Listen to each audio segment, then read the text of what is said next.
I'm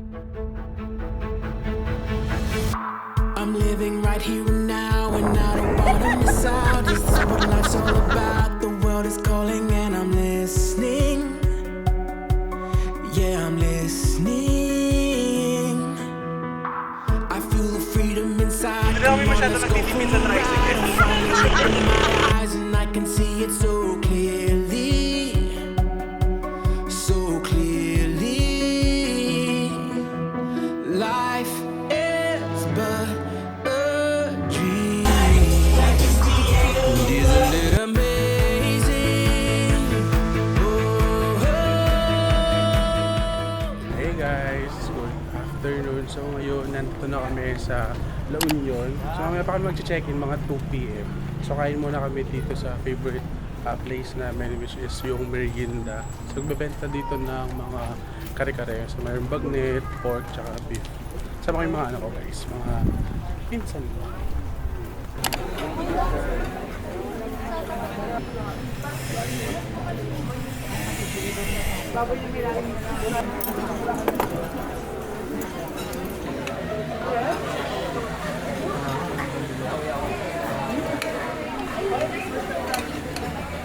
Ano yung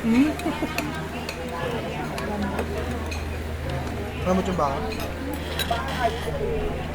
Hey guys, so tapos namin kumain sa merienda. Parang almost 1.5 hour din kaming naghintay bago kumain kasi sobrang daming tao ngayon sa La Union. Tapos lunchtime pa kami pumunta kaya medyo mahaba na yung pila. So ngayon pabalik muna kami sa hostel namin para makapag-check-in na kami. So, habang hinintay ko yung mga pinsan ko na punta sa 7-Eleven, papata ko sa inyo yung pina-customize ko na tote bag for this summer trips. So meron akong gantong design guys. So ito yung pangalan ng vlog ko, Paulo Wonder. So meron itong tatlong kulay. Meron itong red, orange, army green, tsaka color blue. Hey guys, so nakapag-check-in na kami. Dito kami nagstay sa San Juan Hostel. Malapit lang to sa Kapsat. At the same time, meron tong access sa beachfront. So ngayon papakita ko sa inyo yung room namin guys. Sobrang affordable din nito if naghahanap kayo ng place na malapit sa beach at the same time sa mga party place. Picture ng room namin guys. So meron double deck. Dito si Patty, dito ako sa baba. Nakakalat na yung mga gamit namin guys. Kasi nag-unpack na din kami. So ito yung kwarto. Tapos mayroon pang isang available na bed doon if mag-extra pack kayo. Tapos bigyan lang kayo ng hagdan. So mayroon ditong sink din yung CR. Nag-commute lang kami pupunta dito sa La Union guys. If gusto niyo siyang malaman. Sumakay kami sa Dau Terminal sa Pampanga. Sumakay kami ng bus papunta sa Lawag or Ilocos Sur. Yung binayaran namin is 397 pesos. Tapos binaba na kami dito sa kanto ng Kapsat. Yung travel time namin umabot din ng almost 5 hours kasi ang daming bus stops na nagsasakay ng pasahero, which is normally naman. Pero yung last time kasi na nag-commute kami dito, parang yung nasakyan namin is Partas. As in, dire-diretso lang siya. Habang nagpapahinga kami guys, paplansya ko na yung damit na susutin ko mamaya sa bar hopping namin. Ito pala yung ginagamit ko na steamer guys. Nabili ko to sa Lazada. Ito yung Xiaomi na brand. Sobrang convenient niyang gamitin. Tsaka sobrang tibay nito. So ito yung dinadala ko every time na nagta-travel ako. Kasi yung mga damit na nabibili ko guys, as in sobrang lukutin nila. Hindi sila yung pwedeng paplansyahin at sila lagay mo sa maleta. Kaya sobrang helpful nito guys. So lalagay ko na lang yung link kung gusto nyo pumili nito. Try ko lang din pala sa inyo guys yung mga sunblock na binaon ko for this trip. So first is from Derm Plus.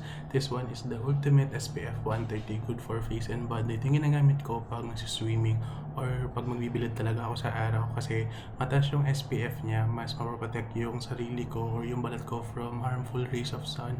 Wag lang masyadong ilalagay mo guys kasi sobrang lala ng white cast niya. Then pag maglilibot lang ako, kakain sa labas or yung maarawan lang ng konti, ito yung ginagamit ko. This one is from Belo. It has SPF 60. Ito naman yung ginagamit ko sa katawan. Then for face guys, ito yung sobrang favorite ko. This one is from Face Republic. It has SPF 50. Tapos sobrang lightweight niya guys, as in sobrang comfortable niya sa face. Hindi ka maglalagit. And wala siyang white cast. Shoutout sa best friend ko guys. Kaya na pa yung tulog. Siguro mag-ano na. 2 oras.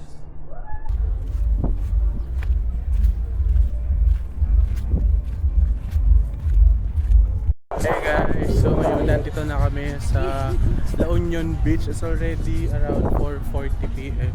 And sobrang trick pa din ng araw. At medyo maraming tao ngayon sa sa La Union. Para na silang langgam.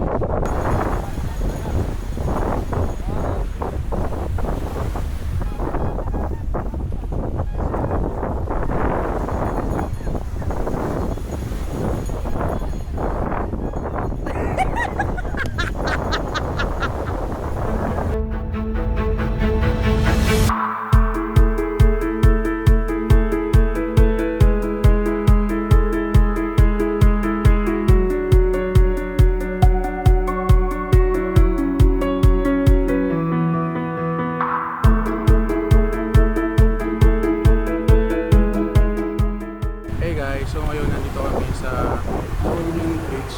Hintay lang namin yung sunset. And ito na ata yung pinakamatagal ko na nagstay sa Bilad talaga. As in, selection kami ng mga content and mga pictures.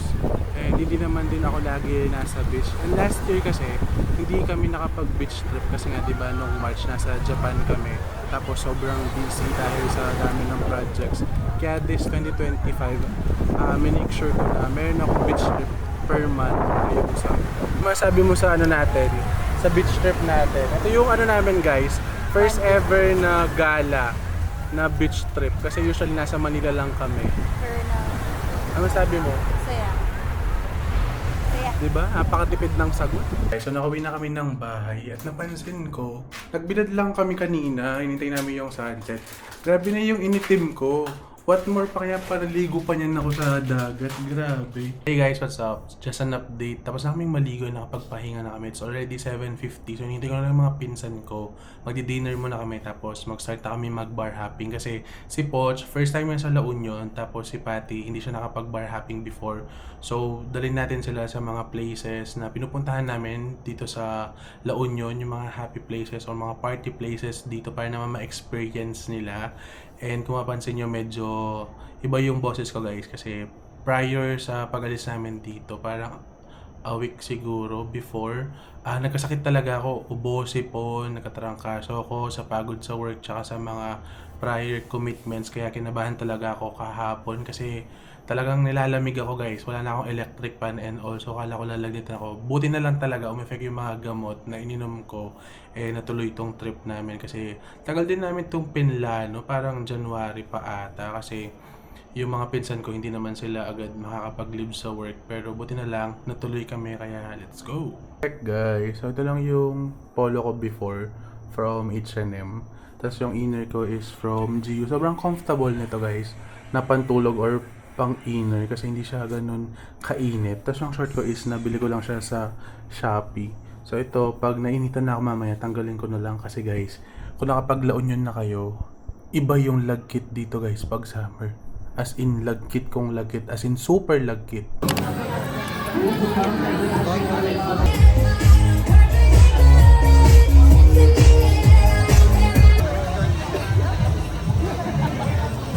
But guys, sa Flotsam kami kaso sobrang daming tao. Ang haba ng pila sa labas. Kaya naisipan namin na hanap muna kami ng ibang pwesto na pwedeng mag-chill. Kasi itong oras na to, itong 9:30 PM, ayun yung dagsa ng daming tao na papasok sa Flotsam. Kaya hanap muna kami dito somewhere sa Kabsat.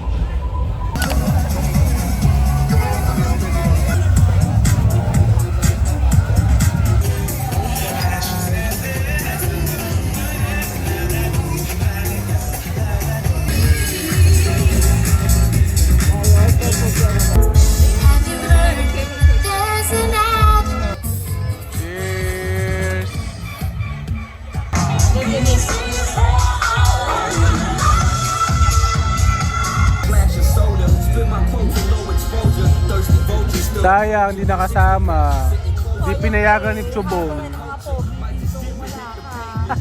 Hey guys, what's up? So it's already around 1 o'clock na. Inabot na ho kami ng closing sa Kabsat. Bayad lang kami dito sa counter. Uwi na kami kasi bukas yung call time namin is 7 o'clock. Maliligo kami sa beach. Hey guys. Okay. Nasa bahay na kami. And palit lang ako ng damit. Tamad na ako maligo, bukas na lang. Ay.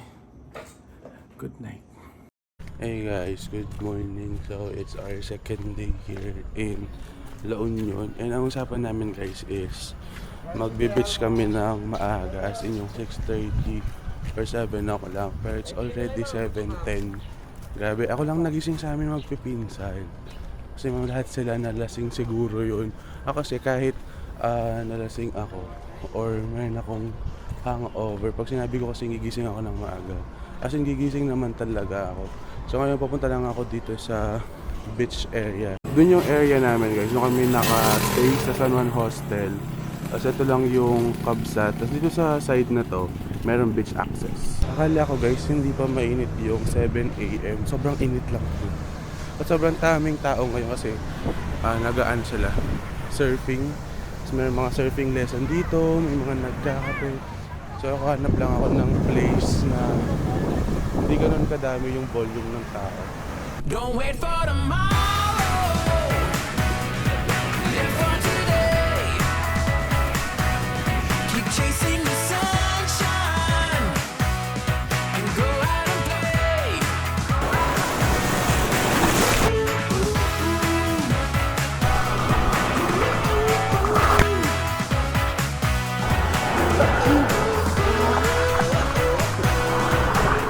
Hindi ko alam guys kung sa akin lang ba or what, pero sa akin sobrang nostalgic talaga ng La Union. As in, every time na pupunta ako dito for 5 consecutive years, sobrang na-enjoy ko siya kahit paulit-ulit. Yung pagkain, yung vibe, yung party, even though na hindi ko masyadong prefer yung parang wild na party. Gusto ko lang yung chill-chill. Hey guys, so ngayon nandito na kami sa Seabuds. Malapit to dun sa Silong, tsaka dun sa 7-Eleven na sikat dito sa San Juan. Isa to sa mga favorite place ko pag pupunta ng La Union. Kasi ang ganda ng place, as in sobrang nakaka-relax siya, sobrang calm. Tapos beachfront, at the same time sobrang sarap ng food nila dito. Mostly mga vegan tsaka healthy. Pakita ko sa inyo yung ano ko pala guys, yung isang pang tote bag na color blue. In-order namin na food guys, yung favorite ko na pesto sardo, asay summer day smoothie bowl, tapos vegan pancake na peanut butter. Tapos nag-order lang siya ng coffee.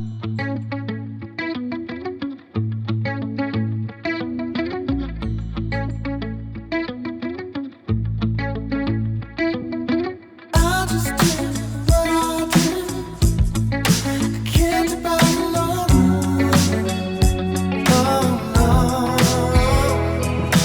Life's just a journey.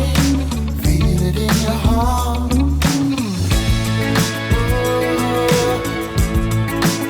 Gotta follow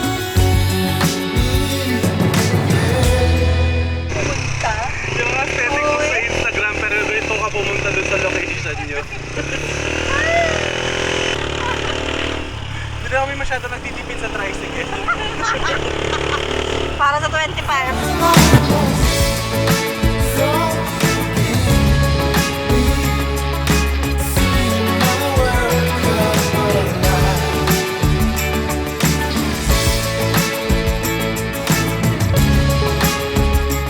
Hey guys, what's up? So nakauwi na kami ng bahay.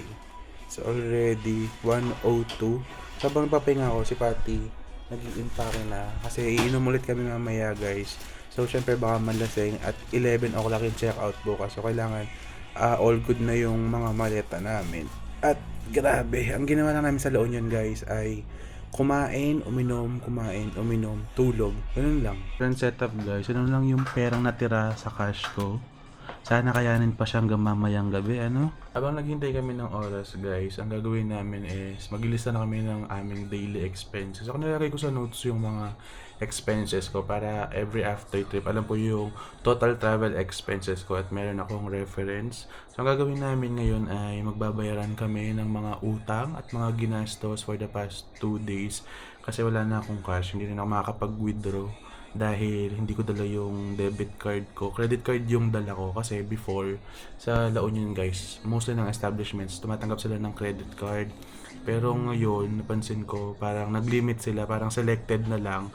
Ang tinatanggap na lang nila is cash or GCash. Kaya it's time for us na mag-settle ng mga kautangan at gumala mamaya. Hey guys, what's up? So ngayon nandito kami sa Kamsat. Nabol talaga namin yung happy hour guys. So ito yung in-order namin dito eh. Ito yung headwind nila. Meron tong ram, tsaka lychee and lemon. So masarap nito. Tsaka yung, ano kasi yun? Strawberry slush. Strawberry slush. Yun yung isang masarap din na may vodka kaso out of stock daw. Cheers!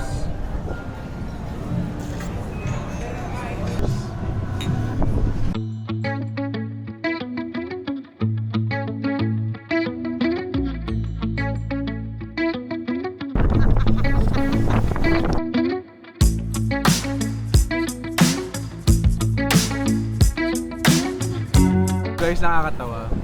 Kasi pa sunset na 5:30.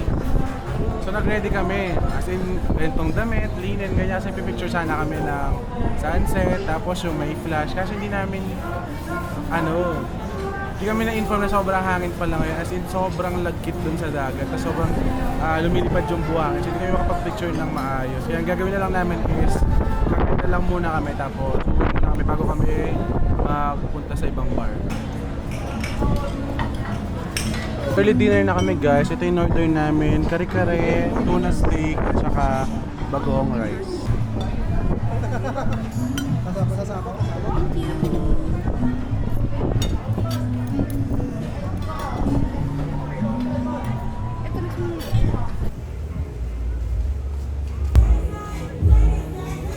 Wala masyadong tao ngayon sa Flotsam guys kasi Sunday. Kasi uwian na yung mga madlang people.